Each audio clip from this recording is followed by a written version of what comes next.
কেন নামাজ পড়ো না ভাইয়া? এই বাপ, মুসলমানের বাচ্চা, কেন নামাজ পড়ো না? ছেলেরা আমার, কেন নামাজ পড়ো?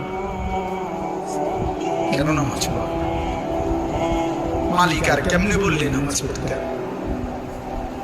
রাসূলুল্লাহ সাল্লাল্লাহু আলাইহি ওয়াসাল্লাম হাশরের ময়দানে জিজ্ঞাসা করবে, উম্মত, পিঠটা তায়েফের পাথরের আঘাতে চাল্লির মতো ছিদ্র বানায় ফেলছিলাম, ক্ষুধার কষ্টে পেটে পাথর বাঁধছিলাম, 3 মাস আমার ঘরের চুলায় আগুন জ্বলে নাই, আমি উম্মত দান্দার শহীদ করে রক্তে ভাসে গেছি, 23টা বছর আমি কোনোদিন ঠিক মতো ঘুমাই নাই, এত কাঁদলাম, এত রক্ত ঝরাইলাম, বিনিময়ে তোর কলিজাটা নরম করতে পারলাম না,